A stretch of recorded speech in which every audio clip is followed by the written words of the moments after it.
"The cosmos will not weep for thee," the last human said. Coming down from her stunner-induced haze, the conservationist didn't quite understand the gravity of those words. She looked up at the last human. She'd expected him to look older, but with the advent of relativistic interstellar travel, observed age could be deceiving. His pale skin was indicative of someone who'd grown up far from the sun, perhaps on a rogue planet or Kuiper Belt object. Any weakness that his paleness might suggest was negated by his monstrous physique. The last human was a towering and muscular idealization of what it meant to be human. It was clear that he was more than happy to live up to his title. "If you're the best they could send," continued the last human, "then maybe they really don't care about me." The conservationist didn't respond. "You have nothing to say?" he asked. "I don't understand," she said. "Of course you don't," said the last human. "I've worked with thousands of species, all across the stars.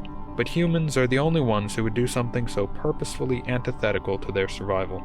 "I see why you cannot understand," said the last human. "There is no survival for me." "What do you mean?"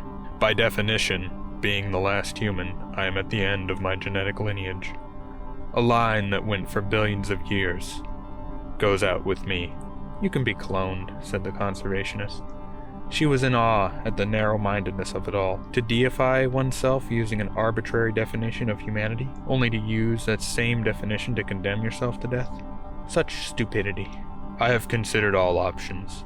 None of them meet my standards," he said. "So you're just going to die here?" she said. "What's so special about this moon?" "Eons ago, and I do mean eons, I was born here," he said.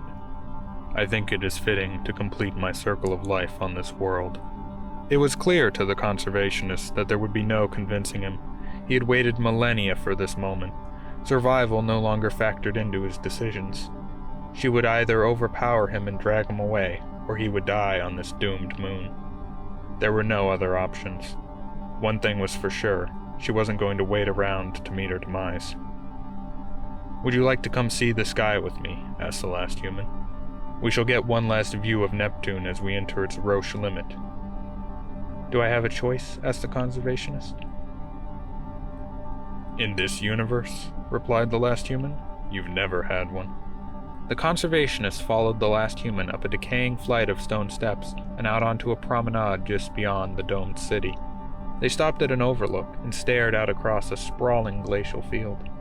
"To think that you and I will be the last to see this view," said the last human. The conservationist looked up. The view of Neptune had been more impressive from her spaceship, and she'd seen the same icy fields on many rocky worlds.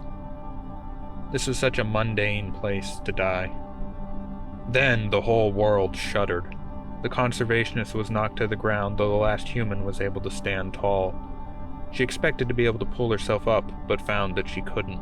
It was an earthquake on the scale of worldwide destruction, at least a 10 on the Richter scale. The last buildings standing in the city fell like limp bodies. The dome above split and shattered into 1,000 pieces. If they'd been inside, both of them would have been killed instantly. Then the shaking stopped.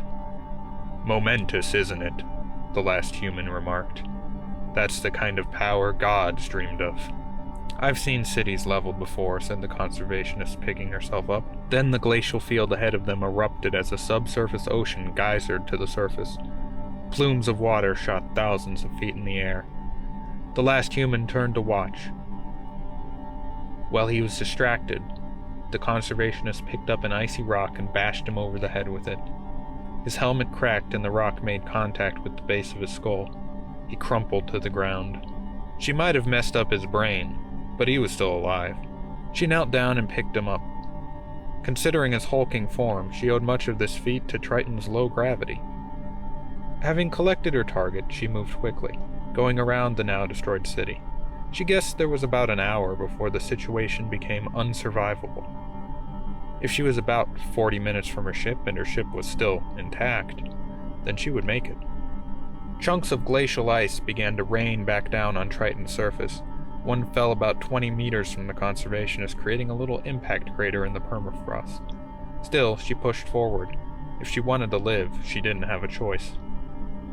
After a while, she crested the hill beyond the city and saw that her spaceship was still intact. She was safe. From orbit, she watched as Triton tore itself apart. Eventually, it would become a large ring system around Neptune. Perhaps it would rival the long-vanished rings of Saturn. She sent out one final message to the financier of her mission. I have your specimen. Homo sapiens extinction has been averted.